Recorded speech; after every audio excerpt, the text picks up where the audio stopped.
শোনো না গো, সকল রকমের পাঠ গল্প পেতে এক্ষুনি আপন ডায়েরি চ্যানেলটি সাবস্ক্রাইব করে পাশে থাকা বেল আইকনটি প্রেস করে দিও।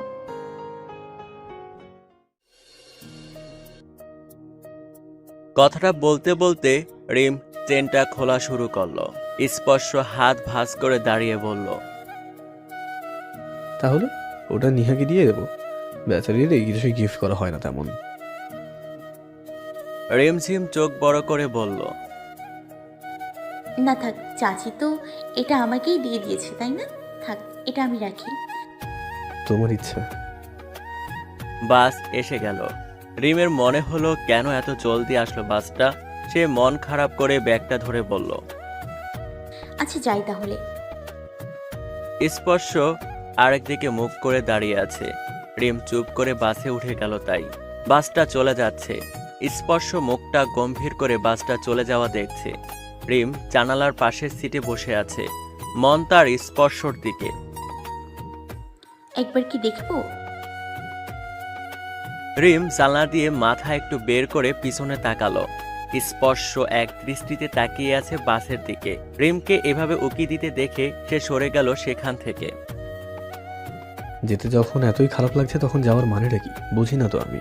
নিজে কষ্ট পাচ্ছে আর আমাকেও কষ্ট দিচ্ছে। স্পর্শ হাঁটতে হাঁটতে কিছু দূর চলে আসলো। তারপর কল করলো রিপনকে। রিপনের অবস্থা জেনে নিল। তারপর আশিকের কথা মনে পড়তেই জিজ্ঞাসা করলো কাল ফোনে রিপন আশিককে নিয়ে কি বলতে চেয়েছিল। রিপন জানালো আশিককে নাকি খুঁজে পাওয়া যাচ্ছে না। স্পর্শ অবাক হলো না, কারণ বাদল জানিয়েছে আশিক পালাতক।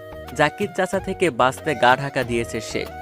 স্পর্শ রিপনের সাথে কথা বলা শেষ করে মাকে ফোন করলো, জানার জন্য তারা কখন আসবে, কারণ তার আবার অফিসে ফিরে যেতে হবে।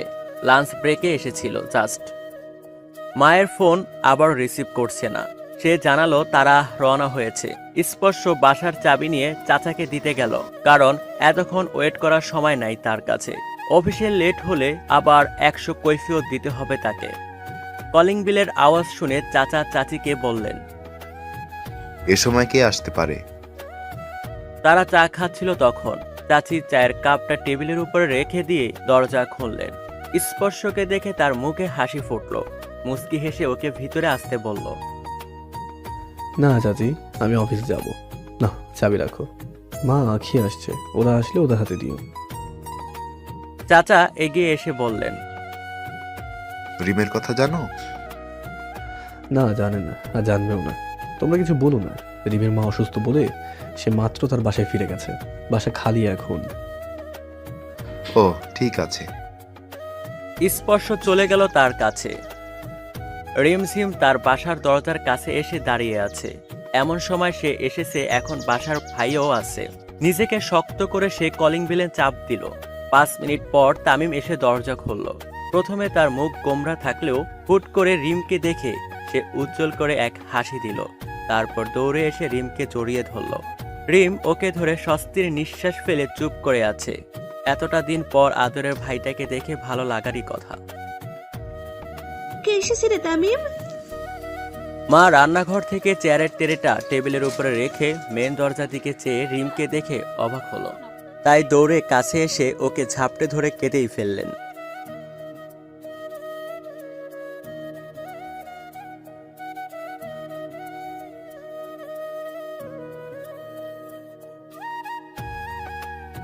মা, আমি আসলে কথাটা শেষ করার আগেই রিমঝিম রিহাবকে দেখে আঁতকে উঠল। রিহাব তার রুম থেকে বেরিয়ে ওকে দেখে চুপ করে এক জায়গায় দাঁড়িয়ে আছে এখন। রিম মুচকি হেসে এগিয়ে গিয়ে বলল, কেমন আছো ভাইয়া? রিহাব একটু এগিয়ে এসে দাঁড়ালো। রিমঝিমের পা থেকে মাথা পর্যন্ত দেখছে সে। রিম তার প্রশ্নের জবাব পেতে চেয়ে আছে রিহাবের মুখের দিকে। রিহাব বেশ কিছুক্ষণ ধরে তাকিয়ে থাকলো রিমের দিকে। মা একটু এগিয়ে এসে বললেন, রিহাব, মাফ করে দে ওকে, আর এমন করবে না। রিহাব দাঁতে দাঁত চেপে রিমের গালে চড় মেরে দিল একটা। রিম গালে হাত দিয়ে চুপ করে আছে। মা এগিয়ে এসে রিমকে ধরলেন, তারপর বললেন, রিহাব, তোকে মানা করেছিলাম ওর গায়ে হাত দিবি না। আর ওকে তো মেরে ফেলা উচিত আমাদের। পুরো মহল্লার নাম খারাপ করেছে, আমাদের সবার। বদনামি তো আর কিছু বাদ রাখেনি। রিহাব রিমঝিমের হাত মুঠো করে ধরে টেনে হিস্ট্রে ওর রুমে নিয়ে গিয়ে ধাক্কা মেরে ওর রুমে ঢুকিয়ে দরজা লাগিয়ে ফেললেন। তারপর মায়ের দিকে তাকিয়ে বলল, ও ততক্ষণ বের না হবে যতক্ষণ না আমি এই দরজা খুলবো। ওর আর জীবনেও বাড়ির বাইরে পা রাখতে দেবো না আমি। এমনিতেও কম নাম খারাপ করেনি, বন্ধু বান্ধব আত্মীয় অনাত্মীয় কারোর কাছে মুখ দেখানোর মতো কাজ করে নেছে। সব এক জটকায় শেষ করেছে। কোথায় গিয়ে নিজের জীবন নষ্ট করেছে তো খোদা জানে। কথা শেষ করে রিহাব হনহনিয়ে নিজের রুমে চলে গেল। রিমঝিম ফ্লোরে বসে আছে। ঠিক এই মুহূর্তে স্পর্শের কথা অনেক অনেক মনে আসছে। এসে কি ভুল করলাম আমি? আমার কি তাদের বলে দেওয়া উচিত যে আমার আর স্পর্শের বিয়ে হয়ে গেছে, আমরা বিবাহিত? না না না, এটা জানলে আমার আর স্পর্শর হাল খারাপ করবে তারা। এদিকে স্পর্শর মাথাটা ধরে শেষ হয়ে যাচ্ছে, এত এত টেনশন। না জানি রিহাব কি বিহেভ করেছে ওর সাথে। গায়ে হাত তোলেনি তো আবার?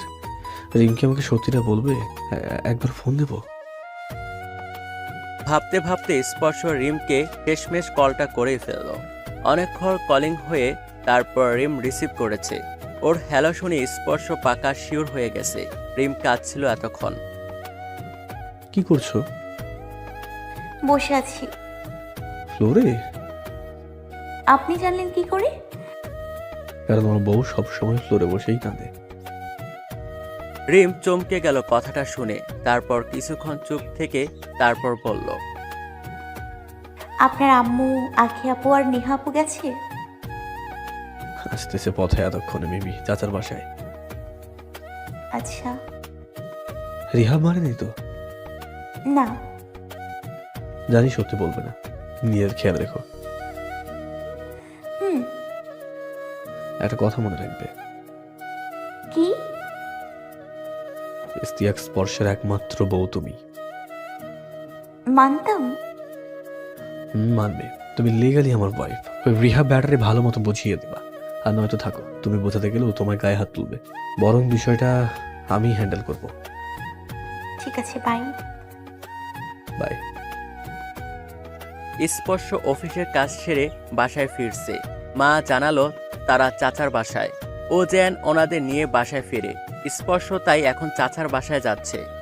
বাসায় এসেই মাকে বলল, চলো। মা বললেন নিহাকে নিয়ে যেতে, তিনি আখিকে নিয়ে পরে আসবেন। মা এটা ইচ্ছা করে করেছেন যাতে নিহা আর স্পর্শ একটু আলাদা সময় কাটাতে পারে। স্পর্শ বলল মা যখন যাবে তখনই সে বাসায় ফিরবে, একা নিহাকে নিয়ে নয়। মা তাও জিদ করে ওকে চাচার বাসা থেকে বের করে দিলেন, সাথে নিহাকেও। তাই বাধ্য হয়ে সে এখন নিহাকে নিয়ে বাসার দিকে যাচ্ছে। নিহা হাঁটার সময় বারবার স্পর্শর হাত ছোঁয়ার চেষ্টা করছে। স্পর্শ ভীষণভাবে বিরক্ত হচ্ছে তাতে। রিমের ছবি চোখের কাছে ভেসে যাচ্ছে। এর মাঝে এই মেয়েটা এসব কি শুরু করলো? কি হলো? এতক্ষণ ধরে আপনার হাত ধরার চেষ্টা করছি, আপনি বুঝছেন না? আজীব তো, আপনার আর আমার বিয়ে হবে কদিন পর, আর আপনি কিনা আমাকে অ্যাভয়েড করার চেষ্টা করছেন। নিহা চুপ থাকো। না আমি তোমাকে কখনো লাভ করেছি, না বিষয়টা এতদূর যাবে। অবশ্যই যাবে, রুকসানা আন্টি একমত। আর আপনি আপনার মায়ের কথা কখনোই ফেলেন না, তা জানা আছে আমার। রিমঝিম নিজের জামা কাপড় ওয়ার্ডরুমে রেখে দিয়ে বারান্দায় এসে নিজের গোলাপ গাছটা দেখছে। এমন সময়টা তো সে আর স্পর্শ মিলে চা খেত। না জানি কি করছেন এখন, খুব মিস করছি আমি। যে লোকটাকে সহ্যই করতে পারতাম না, আজ তাকে অনুভব করছি খুব করে। মনে হয় আমিও তাতে মুগ্ধ হয়ে যাচ্ছি দিন দিন। স্পর্শ নিজের রুমে ঢুকে ঠাস করে দরজা লাগিয়ে ঘাপটি মেরে বসে আছে। নেহার সাথে বসে বক বক করার মন মানসিকতা নেই তার। নেহা রিমঝিম যে রুমে থাকতো সেই রুমটা দেখতে গিয়ে এত ফুল ভর্তি একটা বারান্দা দেখতে পেয়ে আর লোভ সামলাতে পারল না। নেহা আবার ফুল গাছ দেখলে ফুল ছিঁড়ে নিজের হাতে রাখতে বেশ ভালো লাগে, আর এখন সে তাই করলো। যত ফুল ফুটেছিল এক এক করে সেগুলো ছিঁড়ে কানের মাথায় গুঁজে নিয়েছে সে। ভাবলো এরকম ফুলের গহনায় তাকে দেখলে স্পর্শ আরো পাগল হয়ে যাবে। নাচতে নাচতে সে স্পর্শ রুমের কাছে এসে দরজা ধাক্কানো শুরু করে দিয়েছে। স্পর্শ বিরক্ত হয়ে দরজা খুলতেই নেহাকে এমন সংসাজতে দেখে বিরক্ত আরো বেশি হলো। পরে যখন ওর মাথায় আসলো ফুলগুলো কোথা থেকে এনেছে, তখন ওর মেজাজটা বিগড়ে গেছে। এক ধমক দিয়ে সে বলল, তোমার সাহস হলো কি করে আমার বারান্দার ফুল ছেড়ার? How dare you! ফুল হয় ছেঁড়ার জন্য, এত রাগার কি আছে? ফুল ছেঁড়ার জন্য হয় না, গাছের ফুল গাছেই সুন্দর লাগে দেখতে। আমাকে না জিজ্ঞেস করে আমার জিনিসে হাত দিয়ে মোটেও ঠিক করো তুমি। এক প্রকার বেয়াদবি কিন্তু এটা। নেহা ছলছল চোখে তাকিয়ে হুট করে এগিয়ে এসে স্পর্শকে শক্ত করে জড়িয়ে ধরে বলল, ভালোবাসি অনেক, প্লিজ অ্যাকসেপ্ট মি। আর পারছি না ওয়েট করতে। স্পর্শ ওকে ধাক্কা দিয়ে সরিয়ে দিয়ে বলল, এনাফ। আমি রিমঝিমকে ভালোবাসি। 3 বছর ধরে আমার মনে ওরই মোহন বিরাজ করছে, আর আজীবন ও থাকবে। আমাকে ছোঁয়ার অধিকার শুধু ওরই আছে। নেহা ভুরু কুঁচকে বলল, রোকসানা আন্টি ওকে দেখতে পারে না, আপনি আপনার মায়ের মতো বিরোধিতা করবেন? এমন একটা দিন আসবে যেদিন মা রিমকে মেনে নেবে, সেটা পরের ব্যাপার। তুমি শুধু এটা মাথায় ঢোকাও যে আমার মনের রিম আছে অনলি। উড়ে এসে জুড়ে বসে মনে ঢোকাতে চাইবা না। আমার এসব একদমই পছন্দ না। নেহা এমন ভাব করলো যেন স্পর্শ কথার কোনো মূল্যই নেই তার কাছে। স্পর্শ আবার নিজের রুমে চলে এসে দরজা লাগিয়ে ফেলল। এই মেয়েটাকে বুঝিও লাভ নেই, 1 নম্বরে নাছোড় বান্দা, তেরা কোথাকার। রিহাব রিমঝিমের রুমের দরজা খুলে দিয়ে বলেছে সে যেন বাসার বাইরে পা না রাখে। তারপর গেছে বন্ধুদের সাথে আড্ডা দিতে। রিম তামিমকে কোলে নিয়ে সোফায় বসে আছে। মা ওর মাথা হাত বুলিয়ে দিয়ে বললেন, কোথায় ছিলে এতদিন? আমার এক ক্লাসমেটের বাসায়, নাম রুম্পা। চিনি না, কখনো তো শুনি নাই ওর কথা তোর মুখে। হ্যাঁ, এমনি নর্মাল ফ্রেন্ড ছিল, তবে বিপদে কাজে আসলো। তা না হলে এই শহরে বিপদ হতে তো সময় লাগে না। আমি যে চিন্তা করছিলাম তোকে নিয়ে, চিন্তায় চিন্তায় অসুস্থ হয়ে গিয়েছিলাম। তোমার জ্বর কমেছে? দেখি কি করে এমন জ্বর আসলো। একা হাতে সংসার সামলানো কি সহজ ব্যাপার? তুই আমাকে কত কাজে সাহায্য করতি, তুই চলে যাওয়ার পর তোর কাজগুলো আমাকে করতে হয়েছিল। এখন সব আমি করব, সব শিখে গেছি। ওরা তোকে দিয়ে কাজ করিয়েছে? না মানে আমি নিজ থেকে 2-1টা করতাম। আপু আপু, বল। রিয়াব ভাইয়ের বউ আখি আপু রোজ বিকালে তোমার গোলাপ গাছে পানি দিত। জানি। মা চমকে বললেন, কি করে জানিস? গাছে পানি দিত সেটা জানতো, বাট কে দিত সেটা এখন জানি। ও, শুনলাম আখির খালাতো বোন নিহার সঙ্গে থেকে স্পর্শের বিয়ে হবে। রিম চমকে মায়ের মুখের দিকে চেয়ে বলল, ও রোকসানা বেগম তো পুরো মহল্লায় খবর ছড়িয়ে দিয়েছে। মেয়ের বিয়ের চেয়ে তার ছেলের বিয়ে নিয়ে উল্লাস বেশি, যেন এখনই দিয়ে দেবে। যাক, ভালো হয়েছে। ওই ছেলেটা তোকে যে পরিমাণ জ্বালাতো, হুট করে রিহাবের আংটি বদলের দিন থেকে সেও পাল্টে গেল। আমি অনেক খুশি, রিহাব তো আরো খুশি। তবে স্পর্শ ছেলেটাকে কেমন যেন আপন আপন মনে হয়। ছেলেটা তোকে অনেক ভালোবাসতো, এটাতে কোনো সন্দেহ নাই। কিন্তু ভাগ্য কখন বদলে যায়, এটার সম্পর্ক কি আর আমরা আগাম বাড়তে পাই না। দেখ না, ছেলেটা এবার নিহা মেয়েটাকে বিয়ে করে সংসার শুরু করে দেবে। তোরও আরেক জায়গায় বিয়ে হয়ে যাবে। অথচ সে যেমন পাগলামি করেছিল, আমি তো ভেবেছিলাম না জানি উঠিয়ে নিয়ে যাবে তোকে। রিম চুপ করে মায়ের সব কথা শুনছে। মাকে কি বলে দিব আমার আর ওনার যে বিয়ে হয়ে গেছে? না না, স্পর্শ মানা করেছিল, আমার বলে ঠিক হবে না, যা সামলানোর উনিই সামলাবেন। আরে নিহা, মুখটা অমন করে রেখেছিস কি জন্যে? আর স্পর্শ কোথায়? উনি ওনার রুমে। কথাটা বলে নিহা হনহনিয়ে একটা রুমে চলে গেল। মা বুঝতে পারলেন স্পর্শ বুঝি নিহাকে বকেছে। তিনি গিয়ে স্পর্শ রুমে দরজা ধাক্কানো শুরু করে দিল। স্পর্শ দরজা খুলে মাকে দেখে বলল,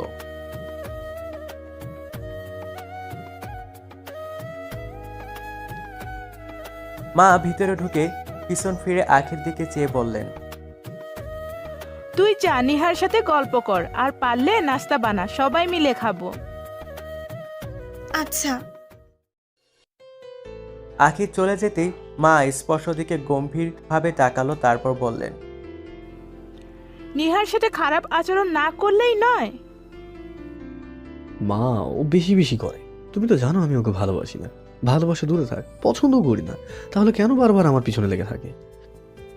কারণ ওর খালা ওকে কথা দিয়েছে স্পর্শই ওর বর হবে। তুমি আমাকে জিজ্ঞেস করেছো এই কথা দেওয়ার আগে? জিজ্ঞেস করার কি আছে? আমার পছন্দই তো তোর পছন্দ। রিমঝিমকে তো ভুলেই গেছিস, তাহলে আর কি? না, ভুলিনি, আর কখনো বলতেও পারবো না আমি। ওই মেয়ে বাসা থেকে পালিয়ে না জানি কোথায় গিয়ে নষ্টামি করছে, আর তুই তাকে ভুলবি না? আলবাত ভুলবি। মা ব্যাস, এসব কি বলছো তুমি? তা নয় তো কি? একটা মেয়ে এতদিন বাসার বাইরে কি আর করবে? যাই হোক, ওরকম চরিত্রের মেয়ে আমার বাড়ির বউ হবে না, এটাই আমার শেষ কথা। রোকসানা বেগম চলে গেল, আর কিছু বলে না, স্পর্শকেও বলতে দিল না। স্পর্শ বারান্দার কাছে এসে গ্রিলে একটা ঘুষি মারল। রিম, তুমি চলে গিয়ে মোটেও ঠিক করোনি। আবার তোমাকে চাই, আই নিড ইউ। এই সময়টা আমাকে একা ফেলে যাওয়া তোমার একেবারেই ঠিক হয়। আমি যে একা হয়ে গেলাম, প্লিজ ফিরে এসো রিম। রিমঝিম জানলার পর্দা সরে স্পর্শ রুমটার দিকে চেয়ে আছে। রিহাবের চেঁচামেচি শুনে সে ভাবনা জগৎ থেকে বেরিয়ে ছুটে দরজার কাছে এসে দাঁড়ালো। রিহাব মায়ের সাথে কথা কাটাকাটি করছেন। মূল বিষয় রিম যেটা বুঝলো সেটা হলো রিমের বিয়ে নিয়ে। বিয়ের কথা শুনেই রিমঝিম আটকে উঠেছে। নিজের ফোন খুঁজে কল করলো স্পর্শকে। স্পর্শ বারান্দায় মাথা গ্রিলের সাথে ঠেকিয়ে দাঁড়িয়ে আছে চোখ বন্ধ করে। ওর ফোন বিছানার উপরে, ভাইব্রেশন দেওয়া বলে সাউন্ড তার কান পর্যন্ত আসেনি। রোকসানা বেগম নিহাকে বুঝিয়ে শুনিয়ে আবারও স্পর্শ রুমের দিকে পাঠিয়েছেন। নিহা রুমে ঢুকতেই ওর চোখ গেল বিছানার উপরে থাকা ফোনের দিকে। কল আসছে দেখে সে ফোন হাতে নিয়ে স্পর্শকে দিতে যাবে, সেই মুহূর্তে স্ক্যানে রিমঝিমের ছবি দেখে থেমে গেল সে। নিক নেম শ্বাস প্রশ্বাস সেভ করা। নিহা খুব রেগে আছে। ফোন কেটে সে নাম্বার খুঁজে ব্লক করে দিল। তারপর ব্লক করার পরেও যদি কেউ কল করে তার একটা নোটিফিকেশন আসে। নেহা সেটাও অফ করে দিয়ে ফোন আগের জায়গায় রেখে দিল। এরপর সোজা স্পর্শর কাছে এসে ওকে এইভাবে দাঁড়িয়ে থাকতে দেখে জড়িয়ে ধরল সে। স্পর্শ চমকে পিছন ফিরে চেয়ে দেখল নেহা। রেগে সে এক ধমক দিল নেহাকে, তারপর বেরিয়ে গেল বাসা থেকে একেবারে। কি ব্যাপার, উনি আমার ফোন ধরছে না কেন? কলিং না হতেই নাম্বার ব্যস্ত আসছেই বা কেন? এমন তো নাম্বার ব্লক করলে হয়। তাহলে কি উনি আমার নাম্বার ব্লক করে দিয়েছে? কিন্তু কেন? রিম মুখটা ফ্যাকাশে করে ফোন রেখে দিল। বেশ কয়েকবার কল করার পরও স্পর্শ না করে দেখে হতাশ হলো সে। এই বিপদে স্পর্শই পারবে আমাকে বাঁচাতে, আর এ সময় ওনার অনুপস্থিত আমার মনে আরও ভয়ের সৃষ্টি করছে ক্রমাগত। রিহাব সিদ্ধান্ত নিয়েছে সে তার আগেই রিমঝিমের বিয়ে দিয়ে দিবে। বাবাও একমত তার সাথে। বাবাও প্রচণ্ড রকমভাবে রিমের উপর রেগে আছে। রিমঝিম নিজেকেই প্রথম অসহায় মনে করছে। যে মানুষটাকে এখন দরকার সে এখন পাশে নেই। একা কতক্ষণ ধরে লড়বো আমি? রাত 12টা বাজে। মা স্পর্শের জন্য চিন্তা করছে, কারণ স্পর্শ এখনো বাড়ি ফিরেনি। নিহার সাথে রাগ করে সে কখন বেরিয়েছে, অথচ এখনো আসার নাম নেই। 12টা বাজার কিছুক্ষণ পরে স্পর্শ ফিরল। আঁকি দরজা খুলেছে। স্পর্শ এদিকে ওদিকে না তাকিয়ে নিজের রুমে চলে গেল সোজা গিয়ে কম্বলের ভিতরে ঢুকে গেল সে। আজব লাগলো তার কাছে, কারণ রিম ওকে একবারও কল করলো না। পরে ভাবলো কোনো সমস্যা পড়েনি তো। উঠে বসে স্পর্শ ফোন হাতে নিল ওকে কল দেওয়ার জন্য। তখনই মা এসে বলল, আমি আর কিছুই না। এমন করে বলছো কেন? এতদিন পর আসলাম তোর সাথে দেখা করতে, আর তুই বাইরে বাইরে থাকস। যে আপদ সাথে করে নিয়ে এসেছো তার জ্বালাতনে থাকতে পারা যায়? ওরে চলে যেতে বলো, তাহলে সারাদিন তোমার কোলে মাথা রেখে শুয়ে কাটা। নিহাকে আমি পছন্দ করি, আর ও আমার পুত্রবধূ হবে। তুই যতই না না করিস, যদি নিহা তোর বউ না হয় আর কেউ হবে না। ওই রিম তো জীবনেও না। স্পর্শ ফোন রেখে দিয়ে আরেক দিকে ফিরে শুয়ে পড়ল। রিমও গেল, সাথে করে আমার লাইফের হ্যাপিনেসও নিয়ে গেল। সব কিছু বিষাদময় লাগছে। আর কতদিন এমন করে কাটাতে হবে কে জানে। আর ভালো লাগছে না আমার। রিমকে দেখলে মনটা ভালো হয়ে যেত। এখন না আছে তার বস্তা, না আছে সে নিজে।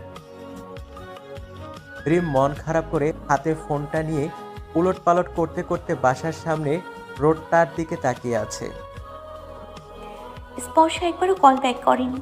সে কি আমার কল দেখলো না, নাকি যেটা ভাবছি সেটাই সত্যি সত্যি ব্লক করে রেখেছে? আমি কি করব তাহলে? যদি ভাইয়া আজই কোনো ছেলেকে বাসায় নিয়ে আসে, আবার যে পালাবো সে উপায়ও নেই। ভাইয়া আমার রুমের দরজা লক করে রেখেছে, পানিও খায়নি। আসার পর থেকে কি একটা জুলুমি করা শুরু করে দিয়েছে। এরকম ভাই হয় বুঝি? ভোর হতে না হতেই স্পর্শ জেগে গেল। ফোন হাতে নিয়ে দেখলো কোনো নোটিফিকেশন আসলো কিনা। না, কিছুই আসে নাই। রিম আমাকে একবারও কল করছে না, মেসেজও করছে না। কি হলো মেয়েটার? এত এত টেনশনে ফেলে আমাকে কষ্ট দিচ্ছে। কি দরকার ছিল যাওয়ার? আমার এখন একটা সেকেন্ড কাটাতেও হিমশিম খেতে হচ্ছে। বাকি দুটো চড় মারার পর যখন সেঞ্চুরি কমপ্লিট হবে তখন বুঝিয়ে দেবো আমার রাগ, আমার ক্ষোভ, আমার এতদিনের ইচ্ছা, আমার কষ্টের ফলাফল হাড়ে হাড়ে বোঝাবো ওরে। আর এখন তো লিগালি ওয়াইফ আমার। রিম নামাজ পড়া শেষ করে ফোন হাতে নিয়ে স্পর্শকে আবারও কল করতে লাগলো, কারণ সে জানে ও এ সময় নামাজ পড়তে ওঠে। কিন্তু আফসোস, স্পর্শ নাম্বার ব্লক করে রেখেছে। রিমের কান্না পাচ্ছে খুব। কি দোষ করেছিল সে? বিয়েটা না হলেই হতো। এই বিয়েটা হয়ে যত ঝামেলা পাকিয়েছে। একদম ভাইয়ার পছন্দে বিয়ে করে নিতাম, কিন্তু আমি তো অলরেডি বিবাহিত। তাহলে আবার বিয়ে করা অন্যায় হবে। আমার এখন স্পর্শকে দরকার। আর ঠিক সে সময় উনি উধাও। আমাকে বিপদে ফেলে ওই নেহাকে নিয়ে ঘোরাফেরা করছেন নিশ্চয়ই। হ্যালো স্পর্শ বাবা, এত সকাল সকাল ফোন করলে যে? সব ঠিক আছে তো? কি আর ঠিক থাকবে? আমাকে একা রেখে তোমরা মা মেয়ে ছেলের কাছে চলে গেলে। আমার কাছে বাসাটা এখন ভূতের বাড়ি মনে হচ্ছে। সে কি, গোটা একদিনও পূর্ণ হয়নি আমরা এখানে এসেছি, আর এত জলদি ভূতের বাড়ি হয়ে গেল? মজা করো না, চলে আসো। আমার ভালো লাগছে না। তোমার হাতে চা খাবো, আঁকির হাতে নাস্তা খাবো, তা কিছুই হচ্ছে না। শরীর খারাপ লাগছে।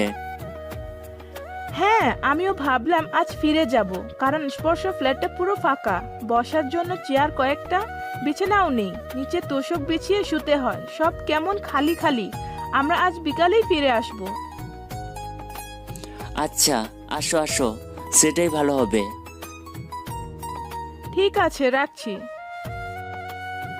রোকসানা বেগম ফোন রেখে জায়নামাজ গুছিয়ে ব্যাগে পুরে স্পর্শকে রুম দিকে গেল। স্পর্শ ফোনে রিমঝিমের ছবি দেখেছে। রিম চেয়ারে বসে তার একটা বান্ধবীর সাথে আছে। এটা একটা ক্যান্ডিড ছবি যেটা স্পর্শ তার ফোনে তুলেছিল। সম্ভবত 1 বছর আগে ছবিটা। রিমঝিম তার বান্ধবীর জন্মদিনে গিয়েছিল ওর বাসায়, আর স্পর্শ গিয়েছিল কারণ রিমের বান্ধবীর বড় ভাইয়ের ফ্রেন্ড ছিল স্পর্শ। মায়ের গলা শুনে স্পর্শ ফোন লুকিয়ে উঠে বসলো। মা এগিয়ে এসে বললেন, তোর বাবা জোর দিয়ে বলল ফিরে যেতে, আর আমারও এখানে ভালো লাগছে না, তাই আমরা আজ বিকালে চলে যাব। স্পর্শর মনে হলো সে সবচাইতে খুশির খবর শুনেছে। দাঁত কেলাতে গিয়েও কেলালো না, মুখটা গম্ভীর করে বলল, তোমার ইচ্ছা। এই সময় লুঙ্গি ধরে নাচতে মন যাচ্ছে, কিন্তু না, সবাই চলে গেলে তারপর নাচবো। এখন নাচবো না। এত আনন্দ কই রাখি আমি। এদিকে রিমঝিম রাস্তা করতে বসে যেই না মুখে রুটি তুলবে, ঠিক সে সময় রিহাব এসে বলল, আজ একটা ছেলে রিমকে দেখতে আসবে। রিম যেন সাজগুজু করে থাকি। ছেলেটা সন্ধ্যায় আসবে অফিসের কাজ সেরে। রিমের মনে হয় রুটি গলায় আটকে গেছে। অনেক কষ্টে পানি খেয়ে নিজের রুমে চলে আসলো। স্পর্শর কথা মাথায় আসতেই আবারও কল করলো, কিন্তু আফসোস, এবারও বিজি বলতেছে। রিমঝিম রাগ হলো খুব। রাগের বশে নিজের রুমে দুটো টপ ছিল কাচের, সেগুলো ভেঙে ফেললো। চিৎকার করে কাঁদতে মন চাচ্ছে। অনেক অনেক কষ্ট হচ্ছে তার। এদিকে স্পর্শ মাকে বলে অফিস তো এসেছে, তবে তার মাথায় ঘুরছে কি করে রিমকে আবারও বাসায় আনবে সে।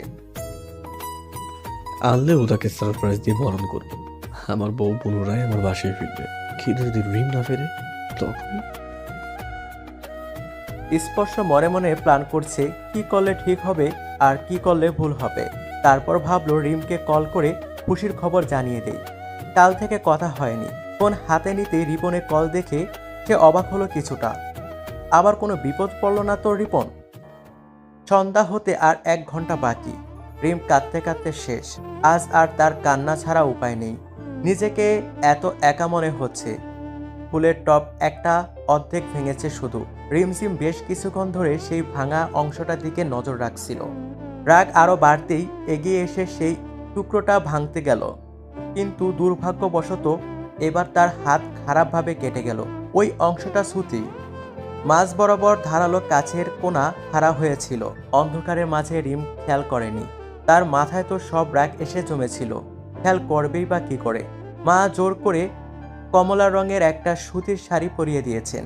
ভাইয়াকে নাকি তিনি অনেক বুঝিয়েছেন, এতে করে বাবা মাকে বকেছেন, কেননা মা রিমার পক্ষ নিয়েছেন তাই। যার কারণে মা এক প্রকার বাধ্য হয়ে রিমকে তৈরি করে দিলেন। রিম হাতের দিকে চেয়ে বসে আছে। স্পর্শদের বাসা থেকেই হইচই শোনা যাচ্ছে। রিম সাথে সাথে ফ্লোর থেকে উঠে দাঁড়িয়ে পড়ল। জলদি করে জানালার পর্দা এক টানে সরিয়ে দিয়ে এক দৃষ্টিতে তাকিয়ে আছে সে স্পর্শ রুমটার দিকে। মিনিট 2 পর সে নেহাকে দেখতে পেল। নেহা হাসি মুখে নিয়ে স্পর্শ রুম গুছিয়ে দিচ্ছে। এটাই দেখার বাকি ছিল আমার। আমাকে এত কষ্টে ফেলে সবার সাথে হাসি মজা করছেন উনি। এই নেহা হাসার মানে তো নিশ্চয় স্পর্শর সাথে ভালো কিছু বলছেন, নয়তো করছেন। আজ কপাল সব দিক দিয়েই খারাপ আমার, ধুর ছাই। রিম কাঁদতে কাঁদতে পিছিয়ে যেতে যেতে ভাঙা কাছে পা রেখে এক প্রকার চেঁচিয়ে নিচে বসে গেল হুড়মুড়িয়ে। সত্যি আমার কপাল অনেক অনেক খারাপ। একদিনে সব ঘটে যাচ্ছে। হাত পা কেটে বসে থাকো এবার। তুমি রিম, তোমার কপালে এটাই লেখা ছিল।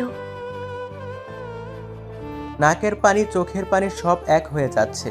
শাড়ির আঁচল দিয়ে মুছতে গিয়ে রিম কারোর পা দেখতে পেয়ে আটকে গেল। মুখ থেকে আঁচল সরিয়ে পা ছড়ার দিকে চেয়ে রইল সে। জিন্সের প্যান্ট পরা লোকটা মুখ তুলে সে তাকাতে স্পর্শকে দেখল। পাপল কালারের একটা ফুল শার্ট পরে দাঁড়িয়ে আছে সে। ওকে দেখে রিমঝিম মোটেও মন খারাপ করেনি, অনেক বেশি খুশি হয়েছে সে।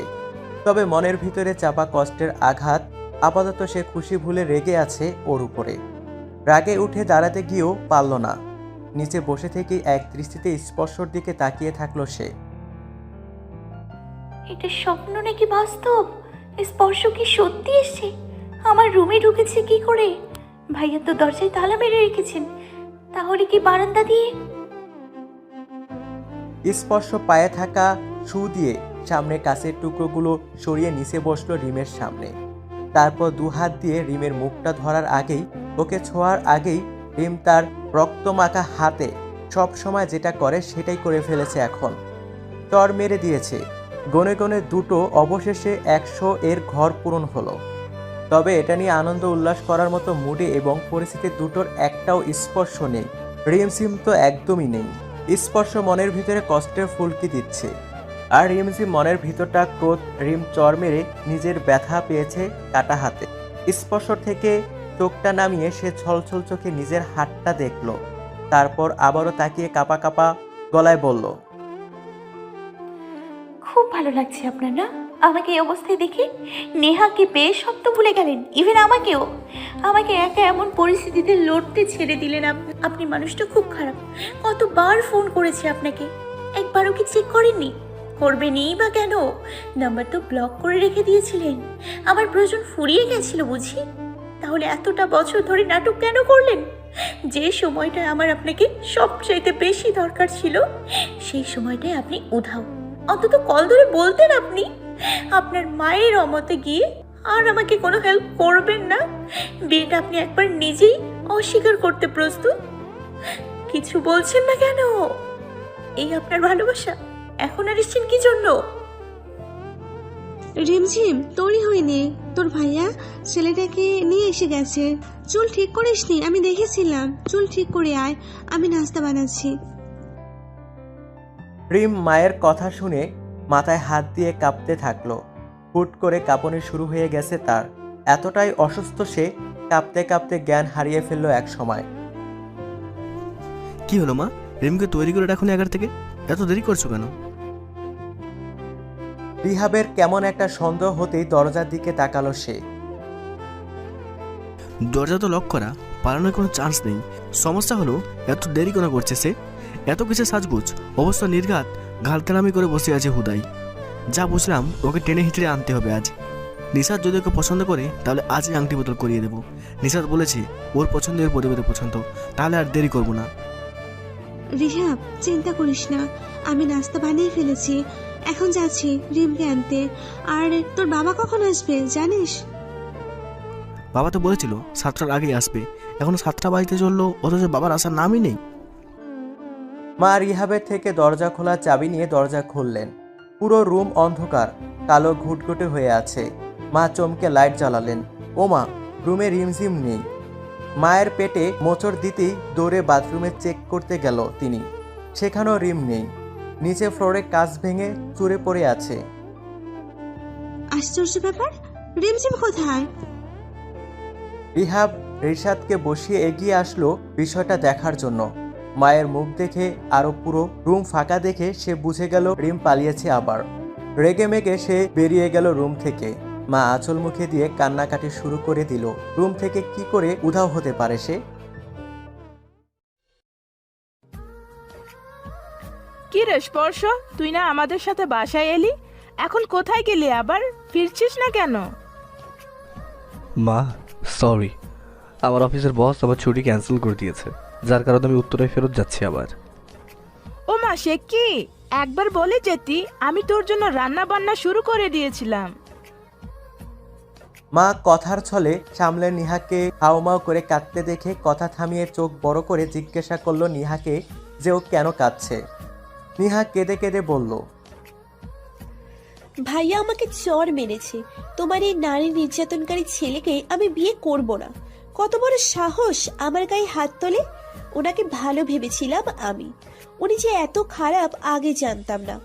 সামান্য একটা নাম্বার ব্লক করেছিলাম বলে আমাকে চর মারলো। একটা কথা কি জানো, ওই পাশের বাসার রিমঝিমের জন্যই ওনার জন্ম হয়েছে। ওই মেয়ের কপালেই তোমার এমন জুলুমি ছেলের নাম লেখা আছে। কথাগুলো সব শুনে স্পর্শ দাঁত কেলালো।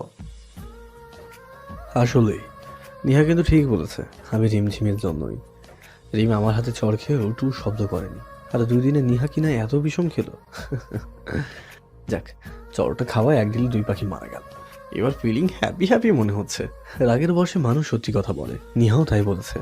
এবার যদি মা একটু বুঝতো যে আসলে রিম আর আমি একে অপরের জন্য। রোকসানা বেগম তো রেগে ফুলে ফেপে শেষ। স্পর্শ নিহাকে চর মেরেছে সেটা নিয়ে নয়, বরং নিহা যে স্পর্শ চর নিয়ে এত হাইপার হয়ে গেছে সেটা নিয়ে তার রাগ হচ্ছে। তার ছেলে চর তো এমনি এমনি দেয়নি, এর পিছনে কারণ ছিল হয়তো। আর একটা তো চর মেরেছে, এতে এরকম ড্রামা করার কি আছে? না জানি এই মেয়ে বিয়ের পর কি কি করে পুরো বাসে চিড়িয়াখানা বানিয়ে রাখতো। এর আগে আল্লাহ আমাকে সঠিক পথটা দেখিয়ে দিলেন। হয়তো এর কারণে মা বলতো সব আপন আপন হয় না, কেউ না কেউ পরের চাইতেও নিকৃষ্ট হয়। নিহা তারই প্রমাণ। আখি আখি লিপস্টিক লাগাচ্ছিল নিজের রুমে, আয়নার সামনে দাঁড়িয়ে। মায়ের ডাক শুনে এক দৌড়ে চলে আসলো সে। ঠোঁট নিচেরটা সব লাগিয়েছিল লিপস্টিক, উপরটা এখনো খালি, পরে লাগাবে। আগে মায়ের কথা শোনা জরুরি। কি হয়েছে মা? তোর খালারে ফোন করে বল নিহাকে এসে নিয়ে যাইতে। ওর মনে হয় আমাদের বাসায় থাকতে আর ভালো লাগে না। সে কি নিহাপু, ভালো লাগে না কেন? আমার সাথে রাতে কত গল্প গুজব করো, তারপরেও তোমার ভালো লাগে না? না লাগে না। তোমার ভাইয়া নারী নির্যাতন করে তা জানা ছিল না। জানো কি করছে সে? কি করছে? চর মেরেছে আমাকে। কত বড় বেয়াদব হলে এমন করতে পারে? বিয়ের আগেই আমার গায়ে হাত তুললো, এত বড় সাহস! আইসে আমার নারীবাদী, বের হ আমার বাড়ি থেকে। ভাগ্য ভালো এখনো বিয়ের কথা দিই নাই। আমার স্পর্শ মেয়ে চিনে, আর তোকে ঠিক চিনে ফেলেছে। নিজের দোষ দেখিস না? তুই কিছু না করলেও এমনি এমনি জ্বর মেরেছে তোকে? তোমার ছেলে সারাদিন রিম রিম রিম রিম করে। ওরে ঠিক করার খাতিরে কারসাজি করেছিলাম, তার রিয়াকশন এটা হলো। মা হয়েও ওরে আমি এত বছর ধরে ঠিক করতে পারিনি। ভেবেছিলাম তোকে দিয়ে রিমের ভূত নামাবো ওর মাথা থেকে, কিন্তু তার হলো কই। তুই তো প্রথম ধাপেই দুধ ভাত হয়ে গেলি। তোমার ছেলে আস্ত একটা পাগল, যাকে বলে উন্মাদ। আমি এমন ছেলেকে বিয়ে করব না, খুব বাঁচা বেঁচে গেছি। রোকসানা বেগম ভুরুকুসকে বললেন, আখি, হাঁসের মাংস ফ্রিজ থেকে নিয়ে পানিতে ভিজিয়ে রেখেছিলাম নিহার জন্য রান্না করব বলে, ওটা আবার ফ্রিজে ঢুকিয়ে রাখ। রাত 8টা বাজে। কম্বলের ভেতরের উষ্ণতা খুব করে কাবু করে রেখেছে আমায়, তবে মাঝে মাঝে হাতে আর পায়ে চিনচিন ব্যথা করে উঠছে। মনে হচ্ছে কেউ বুঝি সুই গেঁথে দিচ্ছে। আবার মাথার কাছ থেকে তাজা গোলাপের ঘ্রাণ নাকে আসছে বারবার। দূর থেকে চা পাতা ফুটন্ত পানিতে দেওয়ার পর যে স্মেল আসে, সেটাও আসছে এদিকে। আচ্ছা, আমি কোথায়?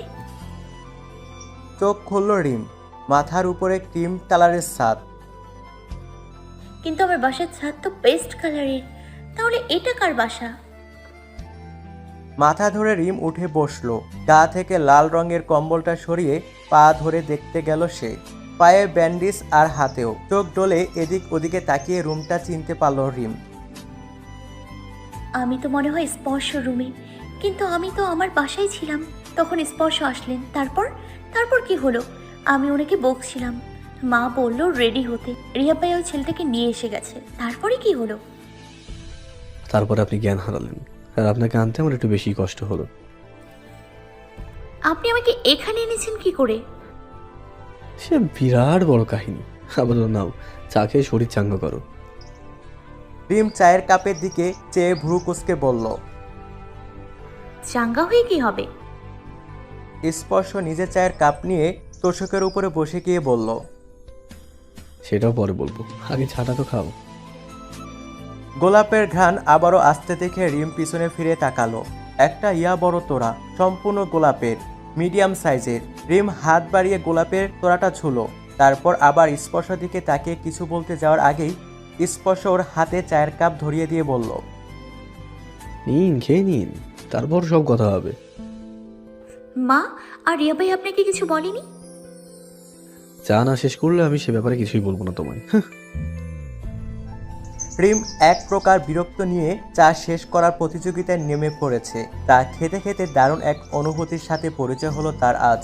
খোলা চুল ছিল, উস্কো খুস্কো, পিঠ জুড়ে ছিল সেই চুল। স্পর্শ হঠাৎ চায়ের চুমুক না দিয়ে রিমের সেই চুলগুলো সরিয়ে ঠিক কানের নিচটায় চুমুক দিল। এই কেমন শিহরণ সারা শরীরে! কিছু বলতে পারলাম না। লোকটা মুখ ফিরিয়ে নিয়ে আবারও নিজের চা খেতে মন দিয়েছে।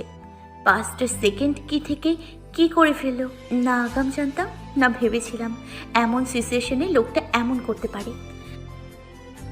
রিম কিসের একটা ঘর থেকে বেরিয়ে হালকা রেগে বলল, আপনি এমন করলেন কেন? কি করলাম? আপনি আমাকে টাচ করলেন মাত্র, আবার জিজ্ঞেস করছেন যে কি করেছেন।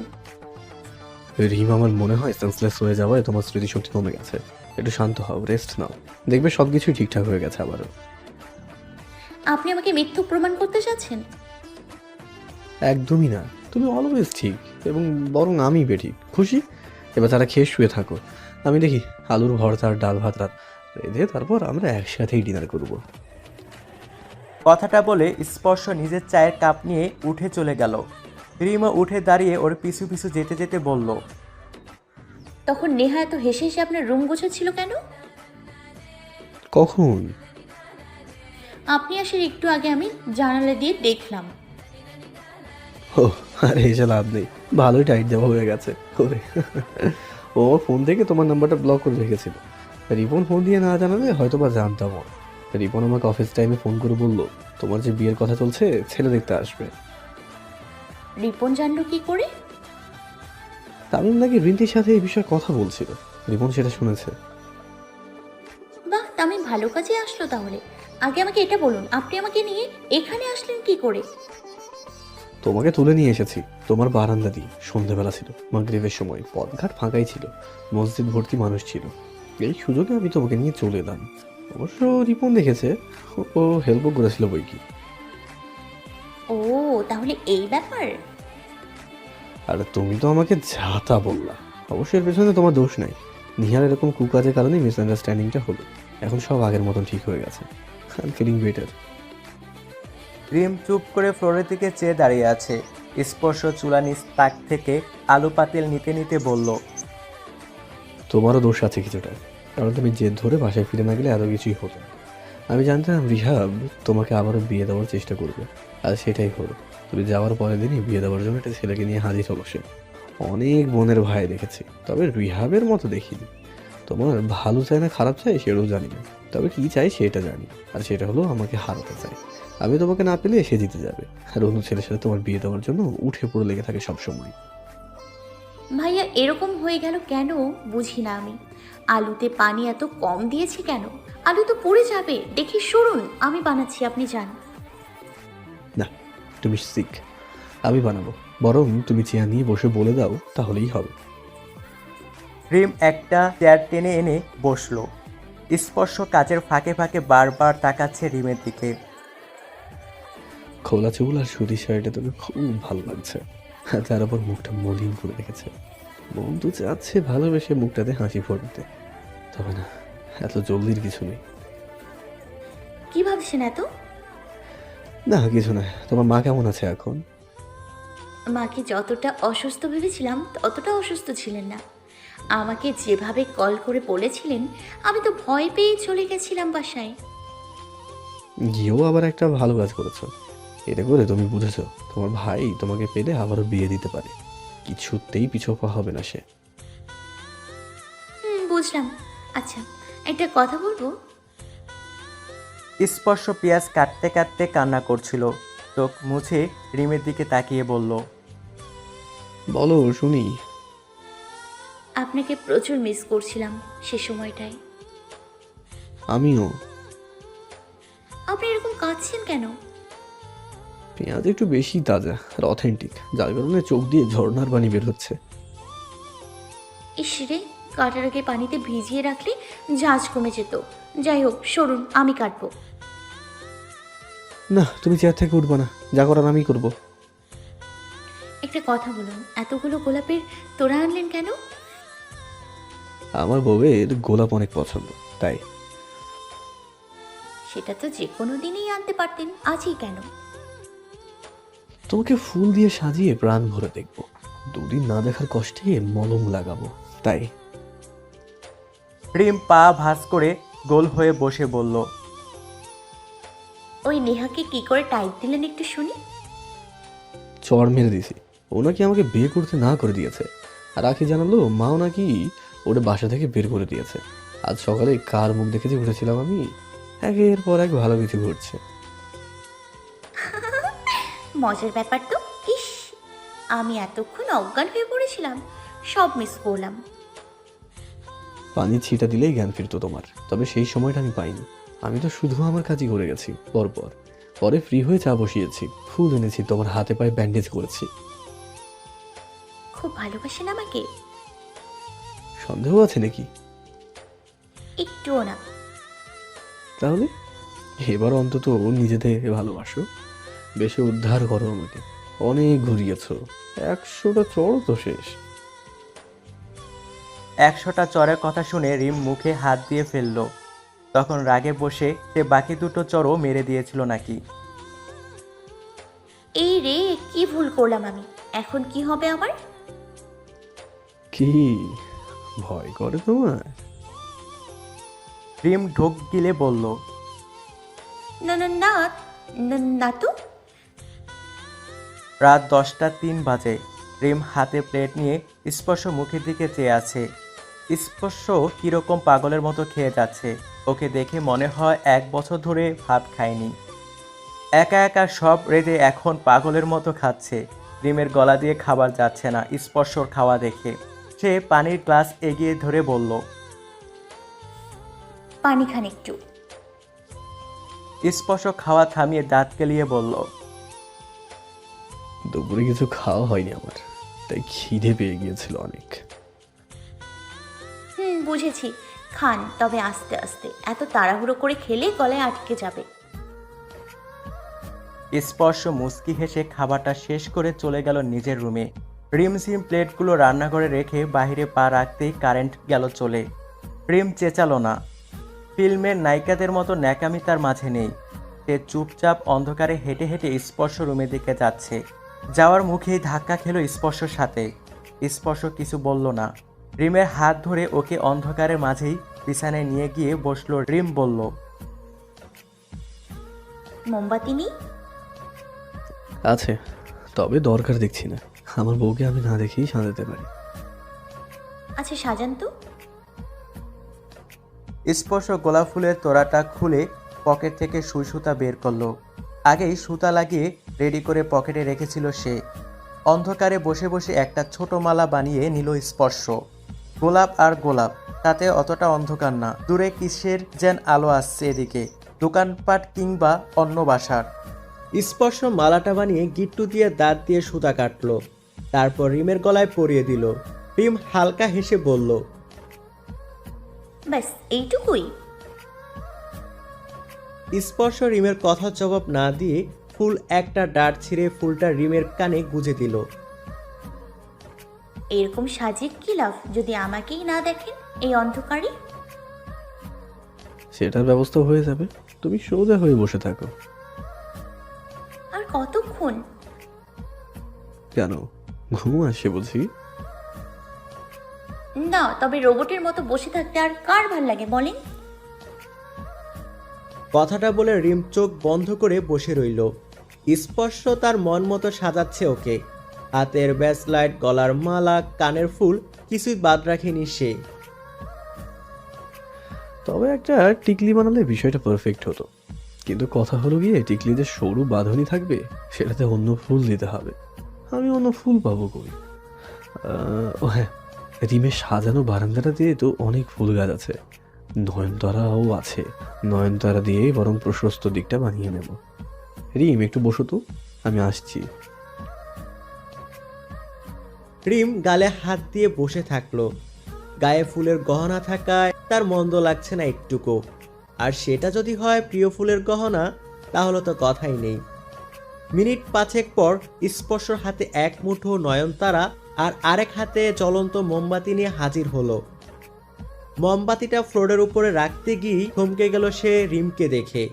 রিম বোকার মতো স্পর্শ মুখের দিকে চেয়ে আছে। মোমের আলোয় রিমকে দেখে স্পর্শ টাস্কি খেয়ে বসে আছে।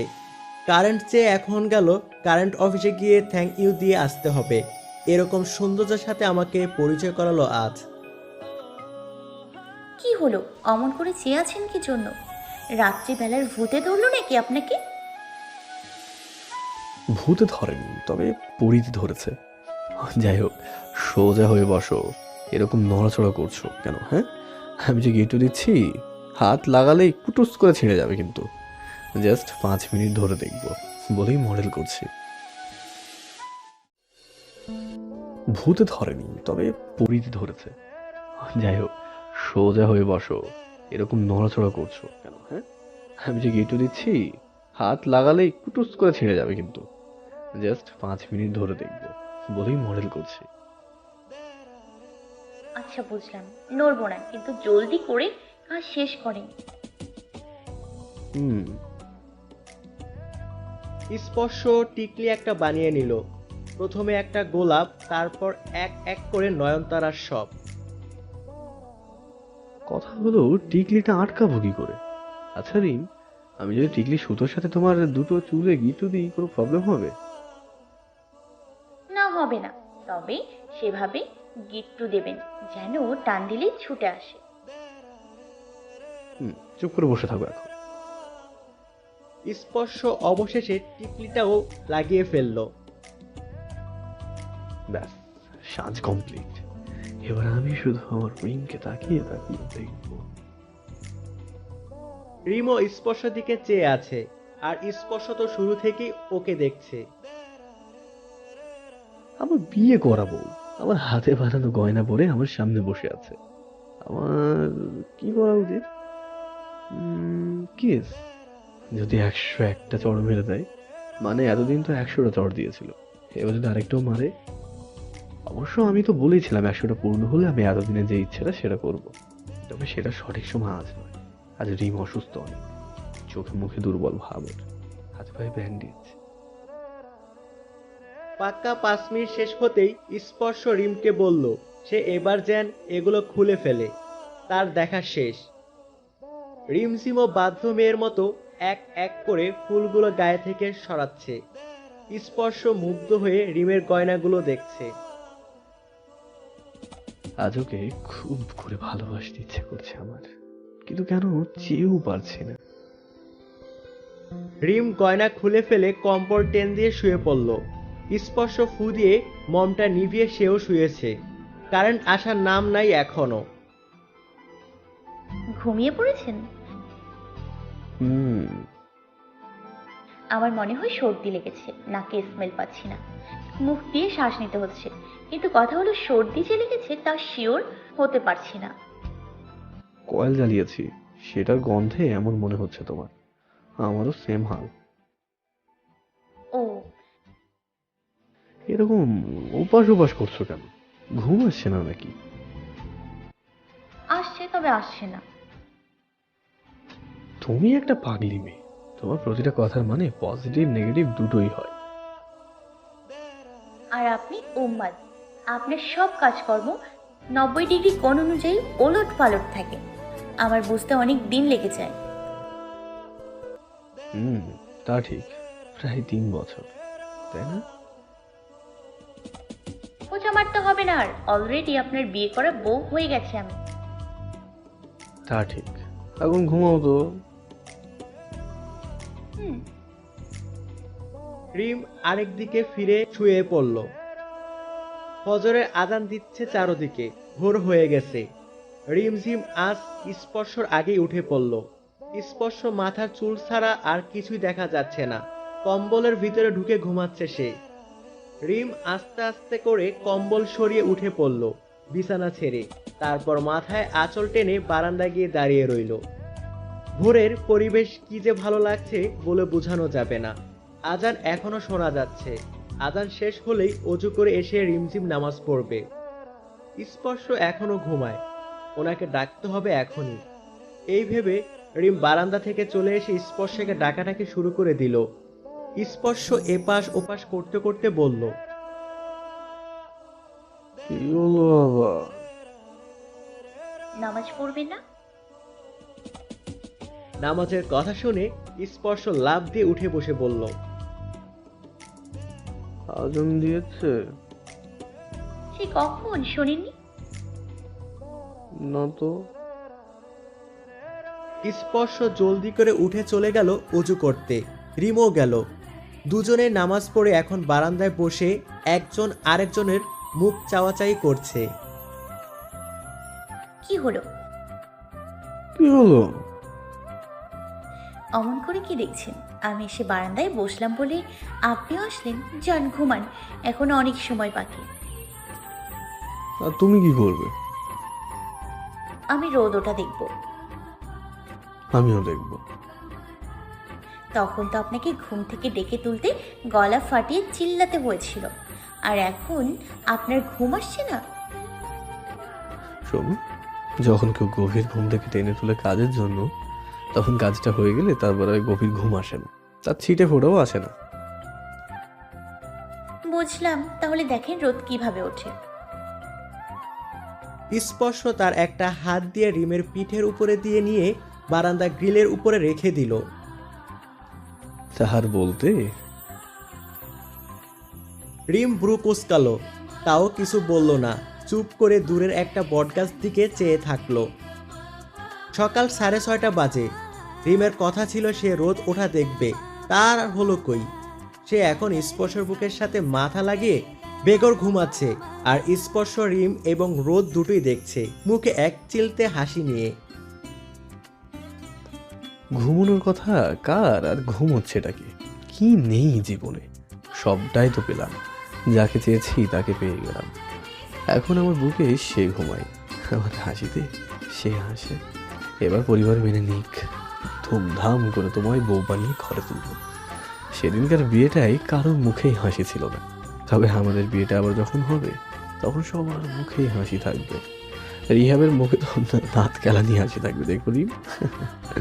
সব মানিয়ে নেবো, একদিন সময় লাগবে, তবে ঠিক মানিয়ে নেবো, আমি বিশ্বাস করি মনে প্রাণে। রিম ঘুমের ঘরে মুমু করছে।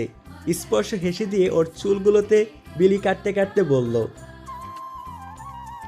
রুটি কিন্তু ভারতের মানচিত্র বানাবো, চলবে?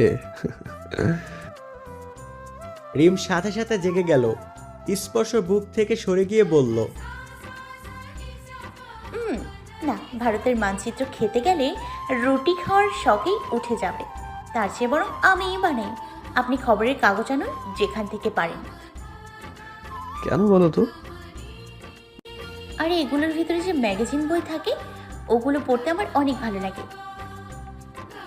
আচ্ছা বাবা, আনবো। রিম উঠে চুলে খোপা করতে করতে রান্নাঘরে চলে গেল। স্পর্শ চাচার বাসায় যাবে বলে বেরিয়েছে ওর বাসা থেকে। চাচার বাসায় খবরের কাগজ পাবে সে। চাচার বাসায় আসতেই চাচি ভালো করে ধরছে ওকে। সে রিমকেও যেন ডেকে আনে। রিম সহ আজ এখন নাস্তা করবে। স্পর্শ ফোন নিয়ে রিমকে কল করতে গিয়ে ভাবলো, রিম তো ফোন খুলে রাখবে না, আর আসার সময় তো আমিও ফোন আনিনি, তাহলে বাসায় গিয়ে আনতে হবে ওকে। স্পর্শ চাচিকে বলে বের হলো রিমকে আনতে। পথেই দেখা হয়ে গেল বাবার সাথে। এই সময়ে বাবা এখানে? আশ্চর্য ব্যাপার তো। স্পর্শ তো ভূত দেখার মতো মুখ করে চেয়ে আছে। বাবা ওকে ঝাঁকি দিয়ে বললেন, কি রে, এরকম রোবট হয়ে গেলে কেন? বিশ্বাস হচ্ছে না আমি এই সাতসকালে এলাম কি করে? সারপ্রাইজ কেমন দিলাম? স্পর্শ থতমত খেয়ে বলল, আগে বলো, এই সময় এখানে কি করো? চল তোর বাসায় যাই, গরম গরম চা খেতে খেতে বলবো না হয়? না মানে আমি তো চাচার বাসায় সকালের নাস্তার দাওয়াত পেয়েছি, তুমি বরং আমার সাথে সেখানে চলো। ও তাহলে তো আরো ভালো। আগে সেখানে নাস্তা করে তারপর না হয় তোর ফ্ল্যাটটা দেখে আসবো। এবার বলো কেন এসেছো? বাবা স্পর্শর কাঁধে হাত দিয়ে হাঁটতে হাঁটতে বললেন, আমার একটা অফিসের কাজ উত্তরা ডাক অফিসে পড়েছে, সেখান থেকে খামটা কালেক্ট করে নিতে হবে, তাই আসলাম। আর সকাল সকাল আসার কারণ হলো ওই খামের পেছনে সারাটা দিন লেগে যাবে। আমি তো নিয়ে দিতে পারতাম, আবার কষ্ট করে আসতে গেলে কেন তুমি?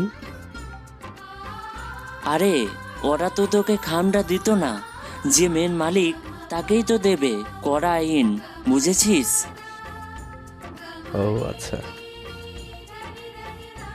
এদিকে স্পর্শ ভাবতে ভাবতে শেষ। রিমকে নিয়ে কি করবে? ও তো বাসায় নাস্তা বানাতে ব্যস্ত মনে হয়।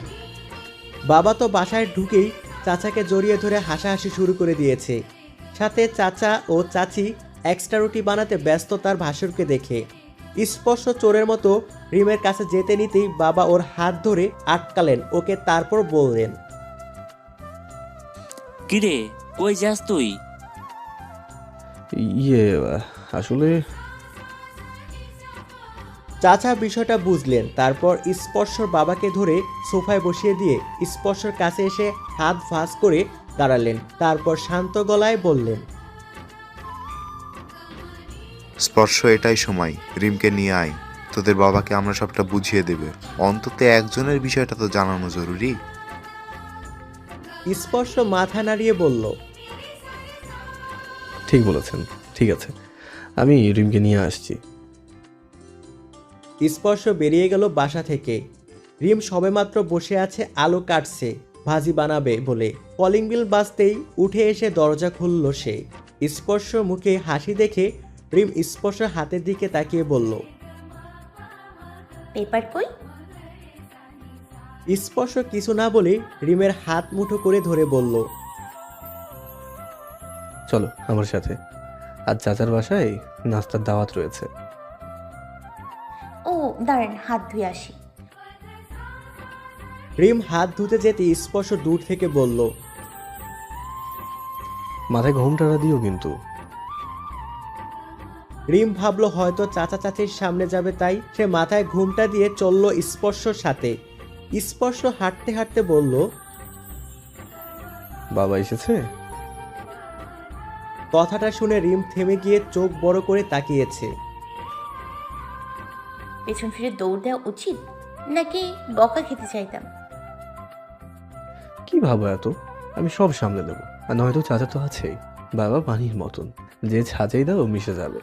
বাবাকে ভালো মতন বুঝিয়ে দিলেই সবটা ঠিক হয়ে যাবে। আর চাচা আমাকে কথা দিয়েছেন বাবাকে ঠিক ম্যানেজ করে ফেলবে। রিম আর কি করবে? স্পর্শ পিছু পিছু চাচার বাসার সামনে এসে হাজির হলো। দরজা খুললেন বাবা নিজে। রিম এবং স্পর্শ দুজনেই আটকে উঠেছে। বাবা গম্ভীর গলায় বললেন,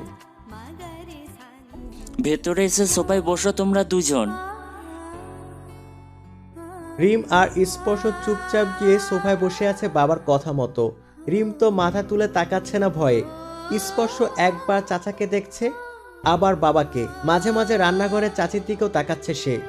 বাবা পানি একটু খেয়ে গ্লাসটা আগের জায়গায় রেখে দিয়ে বললেন, না জানিয়ে বিয়ে করলা তোমরা? এত বড় ডিসিশন নিজেরাই নিয়ে নিলে? একবার ফোন করে জানালেও না। আজ এতদিন পর আমি আমার ভাইয়ের মুখ থেকে শুনলাম, হয়তোবা ও না বললে কখনো জানতামও না। সরি বাবা। তোর সাথে কথা বলছি পরে, এখন রিমের সাথে কথা বলবো আমি। এই মেয়ে, এই বান্দরটার মধ্যে এমন কি দেখলে যে বিয়ে করে নিলে? রিম চোখ বড় করে তাকালো স্পর্শ বাবার দিকে। স্পর্শ তো গোল খাওয়ার মতো অবস্থা। বাবা ওদের দুজনেরই চমকানিত রূপ দেখে কিছুটা হাসলেন মনে মনে, তারপর বললেন, কোনো গুণই নাই, রুটি পর্যন্ত চিনে মানচিত্রের মতন বানায়। রিম ফিক করে হেসে ফেললো, তারপর বলল, আমার মনে হয় দেখতে ভারতের মানচিত্র। রাইট রাইট, খেয়েছো তাহলে? চাচা ভুরুকোসকে বললেন, রুটি বানাতে পারে এটাই অনেক। তুই চুপ থাক। যে কোনো দেশের মানচিত্র হলেও সমস্যা হতো না। সমস্যা আরেক জায়গায়। সেটা হলো সব রুটির মাঝখানে একটা আংটি বরাবর ফুটো করে রাখে। সেই রুটি আর খেতে মন চাইবে বল? স্পর্শ মাথায় হাত দিয়ে নিচের দিকে তাকিয়ে আছে। রিম হাসতে হাসতে শেষ, তবে একটু মনে মনে হাসছে। মুরব্বীদের সামনে হাসাটা কেমন দেখায়। বাবা এবার গম্ভীর হয়ে বললেন, তো যা বলছিলাম, আমাদের কাউকে না জানিয়ে বিয়ে করে ঠিক করনি একদম। তবে যা হয়ে গেছে তা তো ঘটে গেছে, এখন আর চেঁচিয়ে লাভ নাই। তবে মিসেস রাগিনীকে আমি যদি এই কথা বলি, আমাকে বাসা থেকে বের করে দেবে। এবার বলো আমার কি করা উচিত? বাবা আমি চাই না এখন সবাই জানুক। তারা জোর করলো তোমাকে জানাতে, তাই জানালাম। কিন্তু মাকে জানালে কি হবে বোঝো তো। তোর মাকে আজ না হয় কাল জানাতেই হবে, কারণ তোর মা এখন ইহাকে বের করে দিয়ে তোর দূর সম্পর্কের চাচাতো বোনের মেয়ের সাথে তোর বিয়ে দেবে বলে ঠিক করেছে। মেয়ে নাকি সবে 16, বয়স কম, কথা বলে কম, কাজে পটু, তার নাকি অনেক পছন্দ হয়েছে। Very funny. এরকম বাচ্চা মেয়ে আমার দরকার নেই, ম্যাচিওর মেয়েই পছন্দ। আর সে এখন আমার ওয়াইফ। বাচ্চা মেয়েদের হাতে খেলনাই সুন্দর লাগে, রুটি ছ্যাঁকার খুন্তি নয়। সেটা কে বোঝাবে তোর মাকে? আমি পারবো না। সময় হলে আমি বুঝিয়ে দেবো, আপাতত বিষয়টা গোপন রেখো, এটাই তোমার কাছে আমার রিকোয়েস্ট। আচ্ছা ফাইন। তবে একটা কথা, রিমকে আমি শুরু থেকেই পছন্দ করতাম। ভাবতাম আমার ছেলের পছন্দ আছে, তবে এটা যে সত্যি হয়ে যাবে তা ভাবিনি কখনো। রিম ভালো মেয়ে, আগলে রাখিস। আর শোনো মেয়ে, এই ছেলে যদি তোমাকে কোনো প্রকার ডিস্টার্ব করে আমাকে কল করবে। ওরে টাইট একমাত্র আমিই দিতে পারি। রিম মুস্কি হেসে চেয়ে থাকলো, তারপর কি ভেবে উঠে গিয়ে চাচির কাছে হাত লাগালো সে। চাচি একা একা এতক্ষণ কাজ করেছিলেন।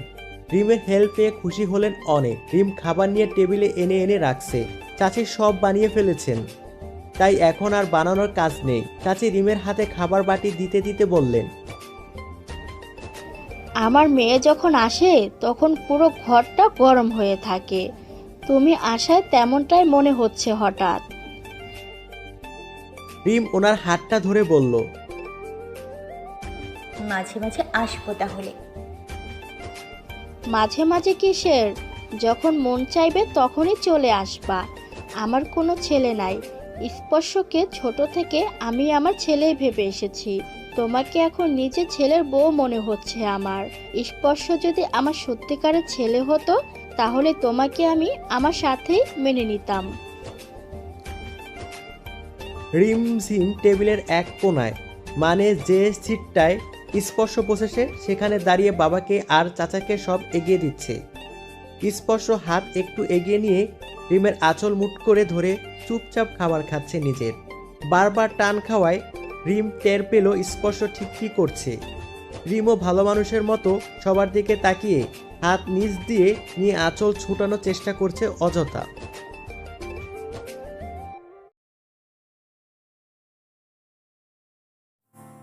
এই শোনো না গো, সকল রকমের পাঠ গল্প পেতে এক্ষুনি আপন ডায়েরি চ্যানেলটি সাবস্ক্রাইব করে পাশে থাকা বেল আইকনটি প্রেস করে দিও।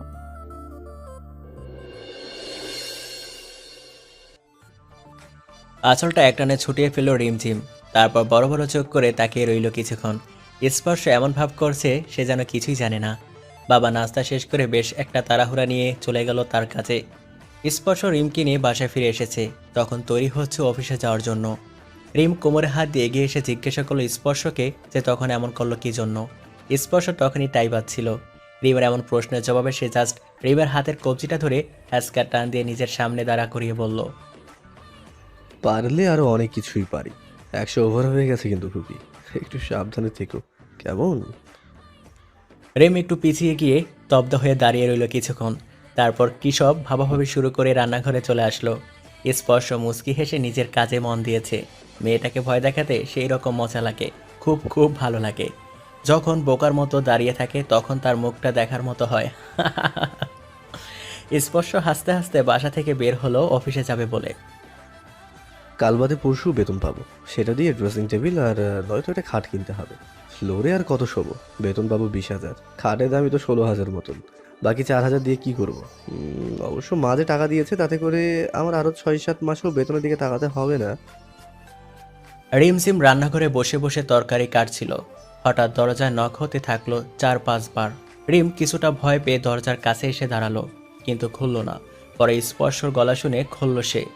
স্পর্শ বিচলিত হয়ে আছে। ও যাওয়া 1 ঘন্টা পূর্ণ হয়নি, এত জলদি আসাটা কেমন যেন লাগছে। রিম চিন্তিত হয়ে বলল, কি হয়েছে আপনার? এরকম ঘামছেন কেন? কি হয়েছে? রিম, আসলে তোমার বাবা। আমার বাবা? কি হয়েছে বাবার? তোমার বাবার হার্ট অ্যাটাক হয়েছে, জলদি চল হসপিটালে। আখির ফোন এসেছিল। রিম আর কোনো দিকে না ভেবে স্পর্শ সাথে ছুটল। পথে কাঁদতে কাঁদতে অবস্থা বেহাল হয়ে গেছে ওর। বাবা বাবা করে কেঁদেই যাচ্ছে সে। স্পর্শ রিমকে হসপিটালে অবধি এনে দিল। আমি সহ গেলে রেহাব সবটা বুঝে যাবে, আগে তুমি যাও বরং। রিম দৌড়ে করিডোরে এসে যেই না ঢুকতে যাবে ঠিক সেই মুহূর্তে রিহাব এসে থামল। ওর চোখে মুখে রক্ত রক্ত ভাব, মনে হয় এই বুঝি মানুষ খুন করে ফেলবে সে। রিম কেঁদে কেঁদে বলল, বাবা কেমন আছে? আর মা কোথায়? তুই কোন অধিকারে এখানে এসছিস? কোন অধিকারে? রিম মাথা নিচু করে দাঁড়িয়ে আছে। মা চোখের পানি মুছতে মুছতে হসপিটালের রুম থেকে বেরিয়ে রিমকে দেখে দাঁড়িয়ে পড়লেন। তারপর কাছে এসে রিমকে যত পারলেন চর মারলেন, মারতে মারতে ঝাঁকি দিয়ে বললেন, এসবের জন্য জন্ম দিয়েছিলাম তোকে। তোর আবারও চলে যাওয়ার কথা শুনে আজ তোর বাপের এই হাল। তুই দায়ী। এমন মেয়ে থাকার চেয়ে মরে যাওয়া ভালো। এখন আর কেন এসেছিস? বের হয়ে যা, আর কোনোদিন তোর এই মুখ আমাদের দেখাবি না, কলঙ্কিনী। রিমকে এক ধাক্কা মেরে মা দূরে সরিয়ে দিল। রিম দেয়ালে পিঠ ঠেকিয়ে ছলছল চোখে চেয়ে আছে রিহাব আর তার মায়ের দিকে। ওপাশ থেকে বাবার মৃদু আওয়াজ ভেসে আসছে। বাবা রিমকে ডাকছে বারবার। ডাক শুনে রিম দৌড়ে ভিতরে চলে গেল বাবার কাছে। বাবার হাত দিয়ে ওকে কাছে ডাকছেন। রিম কাঁদতে কাঁদতে কাছে গিয়ে দাঁড়িয়ে বাবার হাতটা শক্ত করে ধরল। বাবা চুপ করে ওর মুখের দিকে চেয়ে আছেন। তারপর চোখ বন্ধ করতেই তার চোখ দিয়ে পানি গড়িয়ে পড়ল। আবারও চোখ খুলে তিনি বললেন, মারে, আর কয়টা দিন বেঁচে আছি। রিয়াবকে নিয়ে চিন্তা নেই, কিন্তু তোকে নিয়ে বড্ড চিন্তা হয়। আর আজ এই হাল হলো আমার। মরার আগে তোকে একটা ভালো দায়িত্ববান ছেলের হাতে তুলে দিতে পারলে মনটা শান্তি পেয়ে যেত। আমার একটা কথা রাখবি বল, নাকি আবারও আমাদের ছেড়ে চলে যাবি? রিমঝিম রোবটের মতো দাঁড়িয়ে আছে বাবার মুখে চেয়ে। রিহাব কাছে এসে শক্ত গলায় বলল, বাবা, তোমার দেহ কোথায় যদি ও রাখতে চাই তবে বলো। ওকে নিশাদ সব জেনেও ওকে বিয়ে করতে রাজি। ওর ছবি দেখিয়েছি আমি। নিশাদের পরিবারকে বললে তারাই বৃহস্পতিবার আসবেন, ওকে দেখবেন। তারপর পছন্দ হয়ে গেলে পরের দিন শুক্রবারে ওরা নিশাদের বিয়েটা দিয়ে দেবো, ছোটো করে অনুষ্ঠানের মাধ্যমে। নিশাদ বলেছি ওকে বিয়ের পর পড়াবে। রাজি থাকলে বলো আমাদের সাথে থাকতে, না হলে যেন এই মুখ আর আমাদের না দেখায়। রিম ভাবছে তার বিয়ের কথা এখন বলা কোনো মতেই সম্ভব না, কিন্তু এখনও সে কি করবে। মুখে হাত দিয়ে করিডোরে চলে আসলো রিম। মা রিমকে আসতে দেখে ভিতরে চলে গেল। করিডোর ফাঁকা, তামি মনে হয় আসেনি এখনো। রিম ফ্লোরে বসে কেঁদে কেঁদে ডান পাশে তাকাতেই দেখতে পেল স্পর্শকে। স্পর্শ ইশারা করে জিজ্ঞাসা করেছে সব ঠিক আছে কিনা। রিম নিচে থেকে উঠে দৌড়ে গিয়ে স্পর্শকে জড়িয়ে ধরল। স্পর্শর মাথায় হাত বুলাতে বুলাতে বলল, তোমার বাবা সুস্থ আছেন তো? সব ঠিক হয়ে যাবে, চিন্তা করো না রিম। রিম স্পর্শর বুক থেকে মাথা সরিয়ে ওর চোখের দিকে তাকিয়ে বলল, বাবা আমাকে আরেকটা ছেলেকে বিয়ে করার কথা বললেন। ভাইয়া বলল রাজি না হলে আর যেন তাদের মুখ না দেখাই। স্পর্শর হাত রিমের হাত ছুঁয়েছিল এতক্ষণ, এখন সে হাত সরিয়ে ফেলেছে কথাটা শুনে। রিম মুখটা খুলল আরও কিছু বলার জন্য, কিন্তু তার আগে স্পর্শ রিমের গলা থেকে চেনটা খুলে নিল।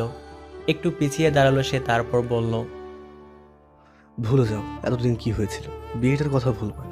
আমরা এই সম্পর্ক টিকিয়ে রাখা জেদ ধরলে মাঝখান দিয়ে তুমি তোমার বাবাকে হারাবে, পরিবার হারাবে। আমি সেটা কিছুতেই হতে দিতে চাই না। আমি এসব জানতাম বলেই কখনো তোমাকে বিয়ে করতে চাইনি, ভাবতাম না এই বিষয়ে। আর সেদিন বিয়েটাও করতে চাইনি আমি। এখন দেখলে তো আপনি সব ব্যাস প্রেম, পরিবারকে কষ্ট দিয়ে আমরা কখনোই সুখী হতে পারবো না। আর তোমার বাবাকে আজ এই সত্যিটা জানালে কি থেকে যে কি হয়ে যেতে পারে তা ভেবেছো একবারও? তখন তো দোষ আমার উপরেই পড়বে। তার চেয়ে বরং তার যে ছেলের সাথে বিয়েটা দিতে চাই করে ফেলো। তোমাকে আমি না কিস করেছি না অন্য কিছু, তুমি এখনো ভার্জিন। আর কোনো চিন্তা না করে বিয়েটা করেই ফেল। আমাকে কবুল বলার আগেই আপনি সেই ছেলেকে উধাও করবেন বলেছিলেন, সেটার কি হলো? ততদিন কথাটা সঠিক ছিল, প্রযোজ্য ছিল, কিন্তু আজ পরিস্থিতি পুরোটাই উল্টো। বিষয়টা তোমার বাবাকে ঘিরে।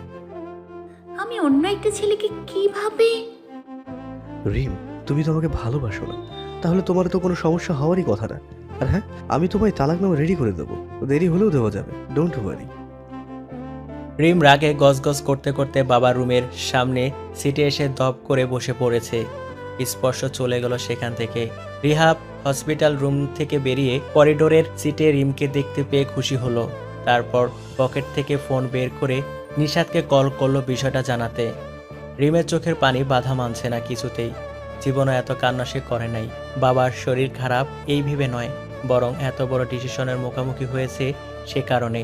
বিবাহিত হওয়ার পরেও তাকে আরেকটা ছেলে বিয়ে করবে, আর যে তার আসল স্বামী সে নিজেই বলেছে করে নাও বিয়েটা। কি সহজ, তাই না? লোকটার কাছে আমার ফিলিংসের কোনো দাম নেই।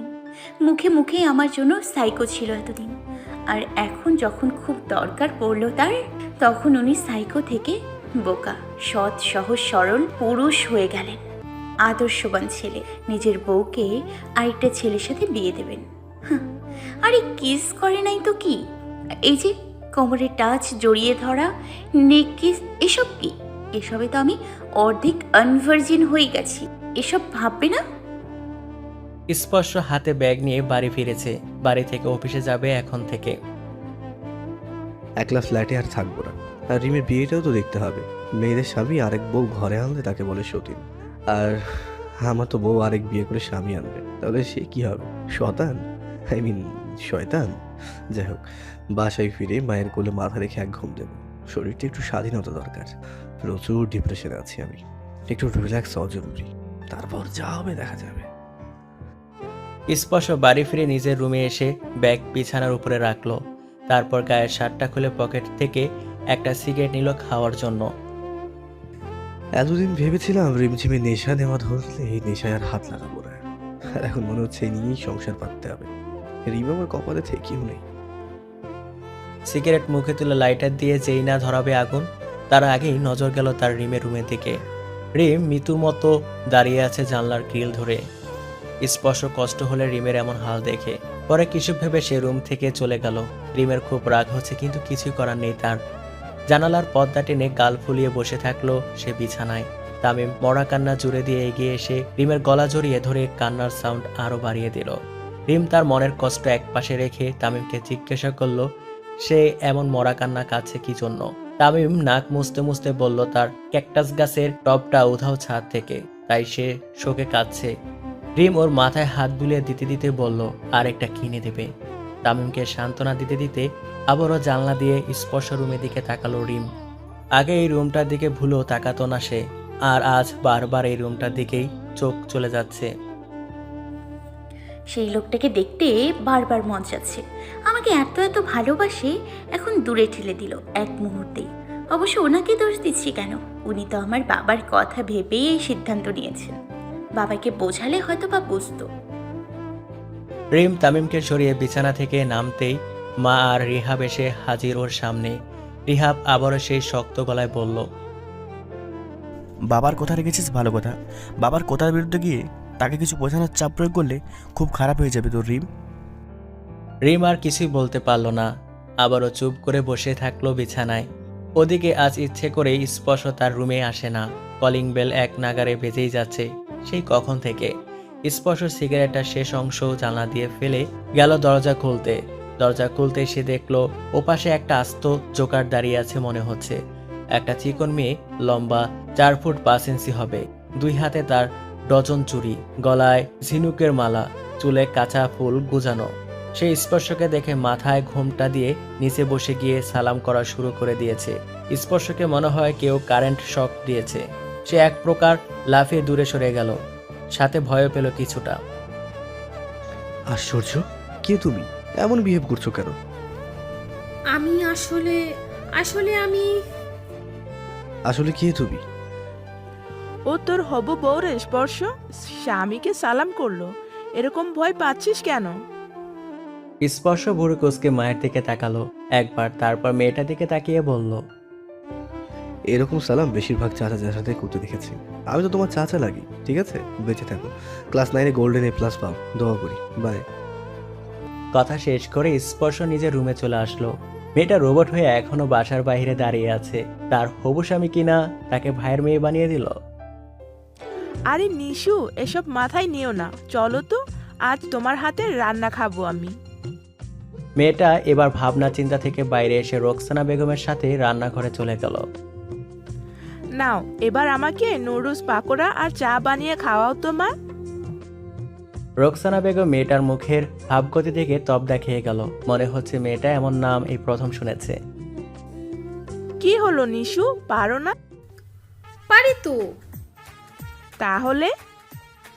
খেতে পারি, রাঁধতে পারি না, অনেকবার খেয়েছি তো। আপনি বানালে ওপরে সসও দিয়েন, আরো ভালো লাগবে। রোকসানা বেগম যেন আকাশ থেকে পড়লেন। ঢোক গিলে পা পিছিয়ে পিছিয়ে এক দূরে আখির রুমে চলে এলেন তিনি।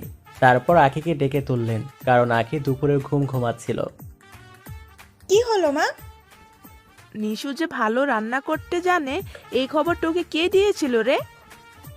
আখি বালিশ কোলে নিয়ে আবারও শুয়ে পড়ে বলল, কে আবার? ওর মা আছে না, তার নানুর বাসার পাশের বাসায় এক মহিলা থাকে, তার চাচাতো বোন বলেছিল মেয়েটা হেপি রান্না জানে। কি কি কি কে? এসব আবার কি? মেয়ের মায়ের থেকে জিজ্ঞেস করা উচিত ছিল তোর। মেয়ের মা বুঝি বলবে আমার মেয়ে রান্না জানে না? খবর নিতে হলে আশেপাশের এরিয়ার থেকে নিতে হয়। ইউ হ্যাভ টু বুঝতে হবে। ও, কিন্তু মেয়ে তো রান্না জানে না। লুডো সরাতে জানে না নাকি? না, ধুর চাই, আমার ছেলের জন্য কি মেয়ের অভাব পড়েছিল নাকি? নিশু দরজার কাছে এসে চোরের মতো দাঁড়িয়ে থেকে বলল, আন্টি, নুডলস পকোড়া বানাবেন না? রোকসানা বেগম দাঁতে দাঁত চেপে চলে গেলেন নিজের রুমের দিকে। আখিও ল্যাব টেনে শুয়ে পড়েছে। নিশু এবার গেল স্পর্শ রুমের দিকে। স্পর্শ দরজা লাগিয়ে রেখেছে। রিমঝিম বাবার হাত ধরে বসে আছে চেয়ার নিয়ে। বাবা ঘুমাচ্ছে। রিম বাবার হাতের আঙুলগুলো মেসেজ করছে আর ভাবছে স্পর্শর কথা। স্পর্শ হুট করে সব কিছু থেকে কি করে নিজেকে সরিয়ে নিতে পারে? আমার কেন যেন মনে হচ্ছে যা হচ্ছে তা ঠিক হচ্ছে না, কিন্তু স্পর্শতে দেখি অলরেডি আমাকে অ্যাভয়েড করা শুরু করে দিয়েছে। আমার কি করা উচিত? চিৎকার করে কান্না করতে চেয়েও পারছি না আমি। সব কিছু অসহ্যকর মনে হচ্ছে বারবার। এই এই এই স্পর্শ বিছানার মাঝখানে বসে সিগারেট খাচ্ছিল। কারো এই শুনে মাথা বাঁকিয়ে রিমঝিমের রুমের দিকে তাকালো সে। তামিম গ্রিল ধরে দাঁড়িয়ে আছে। কি ব্যাপার শালাবাবু? তুমি জানো রিমাপুর বিয়ে? জানি তো। তোমাকে এতদিন মিস করছিলাম আমি। ও হ্যাঁ, জানো আমার ক্যাকটাস গাছটা চুরি হয়ে গেছে। আমি তাই মন খারাপ করে বিকালে চকলেটটা খাইনি এখনো। আহাইলে, আচ্ছা আমি একটা এনে দেবো। তাও তো আমার এখন আগের গাছটাই ফিরে পাবো না। তুমি বরং আমার গাছটাই খুঁজে দাও। তোমার এই কাঁটাওয়ালা গাছ আমি কই পাবো? তুমি চাইলে আমি তোমার গোয়েন্দা দলে অ্যাসিস্ট্যান্ট হতে পারি। বাপ রে বাপ, আজকালকার ছেলেমেয়েরা কি পাকা পাকা কথা বলে। ঠিক আছে, সন্ধ্যাবেলা আমি বাসা থেকে বের হই, পুরো ছাদ খুঁজে দেখবো পাই কিনা। আচ্ছা ভাইয়া বাবু। ভাইয়া বাবু আবার কি? তুমি আমাকে শালাবাবু বলো আর আমি তোমাকে ভাইয়া, তাই আমিও ভাইয়াবাবু বলে ডাকবো। ওরে শাবানা, যা এখান থেকে, মেজাজ খারাপ করিস না। বরং তোর আপুরে চকলেট একটা দিয়ে আয়। বেচারি মনে হয় এখনো কাঁদছে। আর আমি যে বলেছি চকলেট দিতে সেটা আবার বলিস না, তাহলে আর ক্যাকটাস গাছ পেয়েও তোকে দেবো না। আচ্ছা আচ্ছা।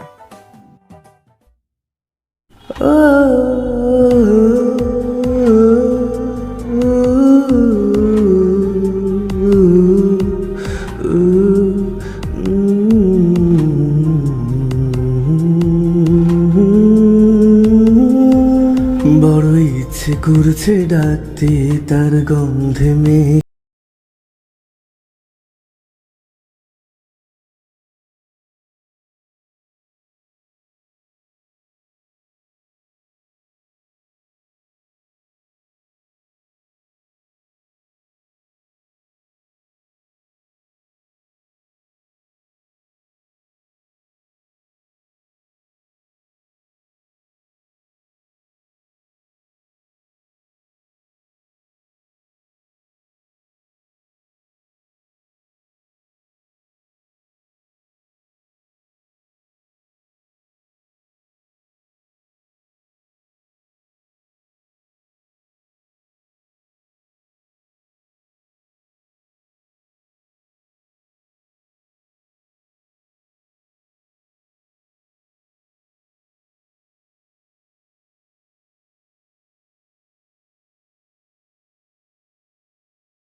বোঝে না